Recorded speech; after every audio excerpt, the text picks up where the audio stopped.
ٹھیک ہے، میں تیار ہوں، تم فکر نہ کرو، اللہ نے چاہا تو ہمارا گاؤں ہی جیتے گا، نوید نے ایک عزم سے کہا۔ اور پھر مقابلے والا دن بھی آ گیا۔ وسیع میدان میں ہر طرف رنگ برنگے شامیانے، مختلف چیزوں کے ٹھیلے اور دکانیں لگی ہوئی تھی۔ ارد گرد کے سارے گاؤں والے اس میدان میں جمع ہو گئے تھے۔ سب خوشی خوشی ثقافتی اور روایتی کھیل تماشوں کو دیکھنے میں مگن تھے۔ ایک طرف زور زور سے ڈھول بج رہا تھا، لوگوں کی اکثریت وہاں جمع ہو رہی تھی۔ ایک طرف بڑی بوری میں ریت بھر کر کھڑی کی ہوئی تھی، اس کے اوپر نشانے بازی کے لیے نشان بنے ہوئے تھے۔ کچھ ہی دیر میں مقابلہ ہونے والا تھا۔ مقابلے میں کل 5 نوجوان شریک تھے۔ مقابلہ ناک آؤٹ تھا، جس کا ایک بھی نشانہ خطا ہوتا اسے مقابلے سے باہر نکال دیا جاتا۔ نوید کا نمبر تیسرا تھا۔ اس نے اپنی گن سیدھی کی، ایک لمحے کے لیے نشان کی طرف دیکھا۔ ریت بھری ہوئی بوری کے عین وسط میں ایک پتا بنا ہوا تھا، اسے ہدف بنانا تھا۔ رفیق اور اسماعیل نے زوردار نعرے اور جوشیلی آوازیں نکال کر اس کی حوصلہ افزائی کی۔ نوید نے اپنے نشانے پر بھروسہ کرتے ہوئے ٹریگر دبا دیا۔ اگلے ہی لمحے پتے کے وسط میں سوراخ ہو چکا تھا۔ اس سے پہلے دونوں نشانہ بازوں کی گولی نشان کو لگی ضرور تھی، مگر عین وسط میں نہیں، مگر دونوں ہی نشان کو ہدف نہ بنا سکے تھے۔ اگلے مرحلے کے لیے 3 امیدوار بچے تھے۔ اس بار نوید کا آخری نمبر تھا۔ اس بار صرف نوید اور چودھری کے بھائی ہی نشانہ لگا سکے۔ تیسرا آدمی بھی ناک آؤٹ ہو گیا تھا۔ چودھری کے بھائی نے چیلنج کرتی نظروں سے نوید کی طرف دیکھا۔ دیکھیں گے ہیرو، چک 42 والوں میں کتنا دم ہے۔ نوید کو بہت برا لگا۔ جیتے گا تو انشاءاللہ 42 ہی، مگر تمہیں ہرا کر چودھری کا بھائی تل ملا کر رہ گیا۔ منصف یعنی امپائر نے 15 منٹ کے وقفے کا اعلان کر دیا۔ شاید وہ لوگوں کے شوق کو مزید ہوا دینا چاہتا تھا۔ رفیق اور اسماعیل شور مچاتے ہوئے اس کے قریب آ گئے۔ انہوں نے نوید کو اچھی طرح گلے لگا کر اسے بھینچا، اس کی پشت تھپکی۔ او یار، تو شہزادہ ہے، بس ایک آخری بار ہے، پھر ہم تجھے کندھے پر اٹھا کر لے جائیں گے۔ یار، ہمارے گاؤں کا نام اونچا ہو جائے گا، تو ہمارے گاؤں کا جھومر بن جائے گا۔ نوید مسکراتا رہا۔ 15 منٹ کے بعد پھر مقابلے کے لیے پکارا گیا۔ دونوں گاؤں والے اپنے اپنے امیدوار کی حوصلہ افزائی کر رہے تھے۔ ایک شور برپا تھا۔ پہلے چودھری کے بھائی کی باری تھی۔ اس کا نشانہ بہت ہی پکا تھا۔ اس نے نشانہ لیا۔ نوید کا نشانہ بھی ٹھیک نشان پر لگا۔ منصف نے فیصلہ کیا کہ اس وقت تک دونوں نشانہ باز نشانہ لگاتے رہیں گے جب تک کہ ان میں سے کسی ایک کا نشانہ نہ چوک جائے۔ نشانے بازی پھر شروع ہوئی۔ نوید کے دوست سب سے زیادہ شور کر رہے تھے۔ باری باری دونوں نشانہ لگا رہے تھے۔ ہر بار نشانہ بالکل درست ہو رہا تھا۔ تیسری بار چودھری کے بھائی کا نشانہ پتے کے کنارے پر لگا۔ وہ دباؤ میں آ رہا تھا۔ نوید کے چہرے پر سنجیدگی تھی۔ اس کا ایک بھی نشانہ اپنی جگہ سے چوکا نہیں تھا۔ منتظم نے نشان بدلا۔ نئے نشان پر پہلا نشانہ چودھری کے بھائی کو لگانا تھا، اور گولی نشان کے بجائے بوری میں جا گھسی۔ نوید کے گاؤں والوں نے شور مچا دیا تو چودھری کا گاؤں خاموش ہو گیا۔ اب نوید فاتح تھا، مگر پھر بھی اس نے اگلے نشان پر گولی چلائی۔ اس بار بھی نشانہ ٹھیک اپنی جگہ پر لگا۔ گاؤں والوں نے اسے کندھے پر اٹھا لیا۔ رفیق بھاگا ہوا چودھری کے بھائی کے پاس گیا۔ نوید نے اسے روکنے کی کوشش کی، مگر وہ جوش میں بھرا ہوا چلا گیا۔ گاؤں والے نوید کے حق میں نعرے لگا رہے تھے۔ کچھ نوجوانوں نے بھنگڑا ڈالنا شروع کر دیا۔ ڈھول والا بھی پورے جوش سے ان کا ساتھ دے رہا تھا۔ نوید کا پورا گاؤں یوں خوش تھا جیسے انہیں بہت بڑی دولت مل گئی ہو۔ دیکھا میں نے چودھری کے بھائی کی کتنی مٹی پلیت کی۔ رفیق تھوڑی دیر بعد ان کے پاس آ گیا۔ سب کے چہرے جیت کی خوشی میں گلنار ہو رہے تھے۔ ابے تم دونوں یہاں ہو؟ وہاں میرے کھیتوں میں پانی کون لگا رہا ہے؟ نوید کو اچانک فکر لاحق ہوئی۔ یار تو فکر نہ کر، ہم نے ایک بندہ اجرت پر اس کام کے لیے بلایا ہوا ہے، یہ لے اور تو منہ میٹھا کر۔ اسماعیل نے مٹھائی نوید کے منہ میں ڈالتے ہوئے کہا۔ اب کل گھڑ سواری کا مقابلہ ہے، ابھی تو چل کر آرام کر، یہ بھی پتہ چل جائے گا کہ اس علاقے کا سب سے بڑا گھڑ سوار کون ہے۔ کل لالے کا بھی امتحان ہے، 2 ہفتوں سے اس کی اتنی خدمت کر رہے ہیں، اب دیکھیں گے کہ وہ کیا کرتا ہے۔ رفیق نے اسے لوگوں کے کندھے سے اترنے میں مدد دیتے ہوئے کہا۔ جو ہی نوید زمین پر کھڑا ہوا، سامنے سے مجید علی آ گیا۔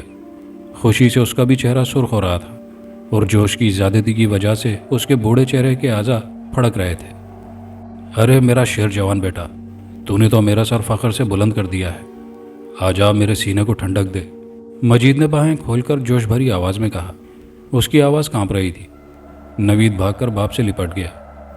اگرچہ 60-62 سال کی عمر میں بھی مجید علی کی صحت قابل رشک تھی۔ ابھی تک وہ 50 کا لگتا تھا، گٹھا ہوا کثرتی بدن، قد بھی کافی اونچا تھا، مگر نوید کی باہوں میں وہ دھان پان سا لگ رہا تھا۔ نوید علی 6.25 فٹ قد اور چوڑے سینے کا مالک تھا۔ اس کے بھرے بھرے بازو باپ کو سمیٹے ہوئے تھے۔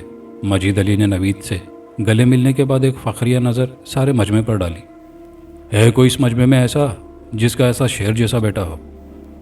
نوید مجید کا اکلوتا بیٹا تھا۔ ان کی 25 ایکڑ زمین تھی، گھر میں بھی بہت مال مویشی تھے۔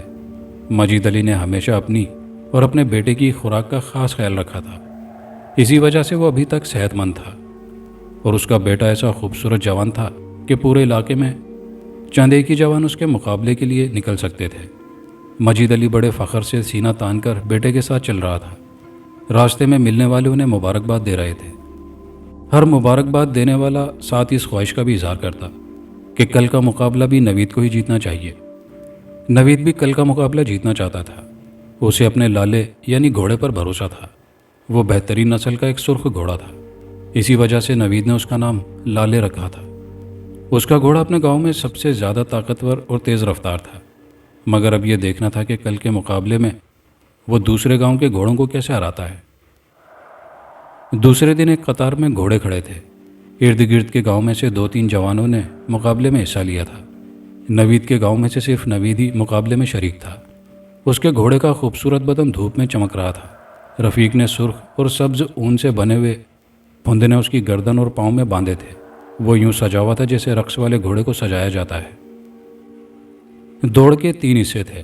پہلے حصے میں صرف گھوڑوں کی رفتار دیکھی جانی تھی۔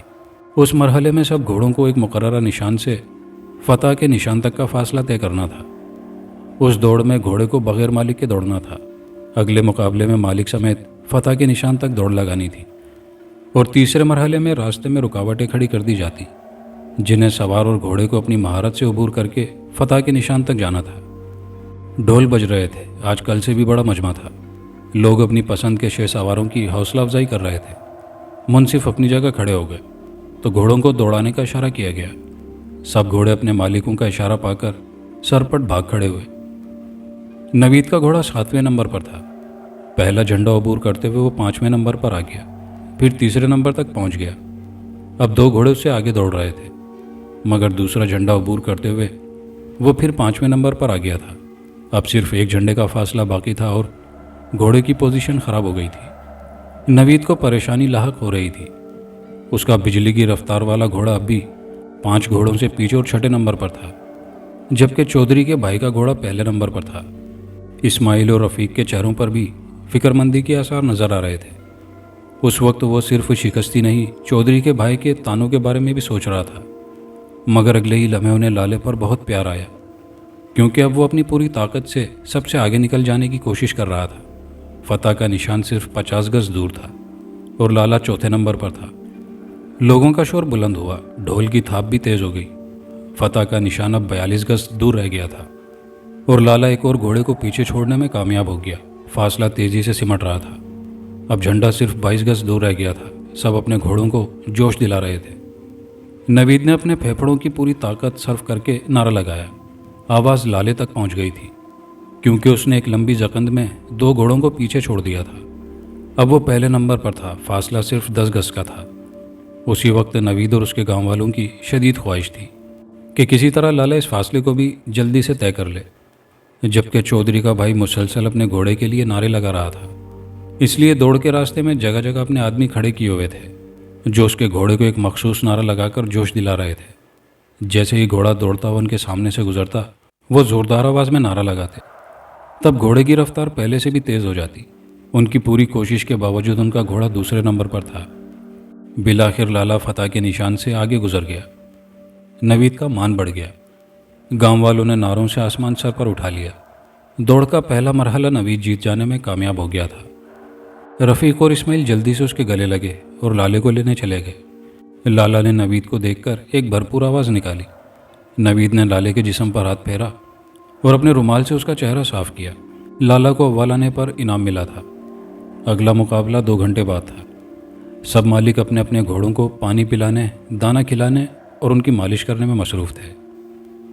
2 گھنٹے بعد نوید گھوڑے پر زین کس کر میدان میں آ گیا۔ چونکہ یہ میلے میں ہونے والا مقابلہ تھا، اس لیے اس میں ٹریک کی بجائے 4 جھنڈے لگائے گئے تھے۔ ہر جھنڈے کے متوازی چونے سے ایک یکسر لکیر کھینچی گئی تھی، اس طرح کہ اگر سب گھوڑے لائن پر کھڑے ہوں تو جھنڈا ان کی داہنی طرف ہوتا۔ ایک جھنڈا آغاز کی لائن اور ایک اختتام کی لائن پر لگایا ہوا تھا۔ ان 4 جھنڈوں کے درمیان کا علاقہ 3 مساوی حصوں میں تقسیم کیا گیا تھا تاکہ پتہ چل سکے کہ کتنے فاصلے تک کہ کون سا سوار سب سے آگے تھا۔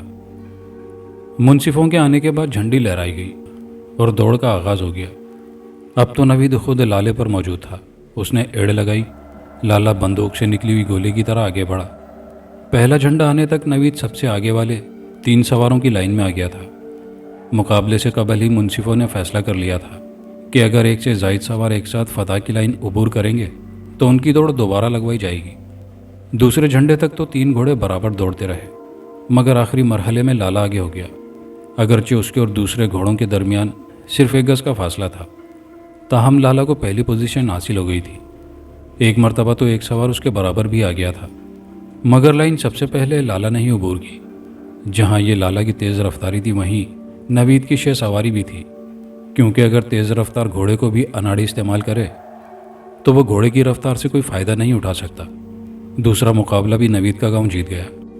تیسرا مقابلہ شام کو تھا تاکہ گھوڑوں کو آرام دیا جا سکے۔ اب یہ مقابلہ سب سے سخت تھا۔ ایک تو گھوڑوں کو رکاوٹیں عبور کر کے مقابلہ جیتنا تھا، دوسرے باقی گاؤں والوں نے یہ مقابلہ جیتنے کے لیے اپنی پوری کوشش کرنی تھی، کیونکہ یہ بہت شرمندگی کی بات تھی کہ تینوں مقابلے ایک ہی گاؤں کا گھڑ سوار جیت جائے۔ اس طرح پھر لڑائی چھڑ جانے کا اندیشہ تھا، کیونکہ دوسرے گاؤں والے اسے ہتک سمجھتے۔ پہلے بھی ایک مرتبہ اس طرح کی لڑائی ہو چکی تھی۔ اسی وجہ سے یہ میلہ جو پہلے ہر سال لگا کرتا تھا، اب کی بار 5 سال کے بعد لگا تھا۔ اس میلے کے مقابلے اگرچہ نوید کے لیے نئے نہیں تھے، مگر وہ خود ان میں پہلی مرتبہ حصہ لے رہا تھا، اور خدا نے پہلی مرتبہ ہی اسے شاندار فتح نصیب فرمائی تھی۔ سارے مالک ایک بار پھر اپنے اپنے گھوڑوں کو آرام دینے اور ان کی دیکھ بھال کرنے میں مصروف تھے۔ تماشائی اب دوسرے تماشوں کی طرف متوجہ ہو رہے تھے۔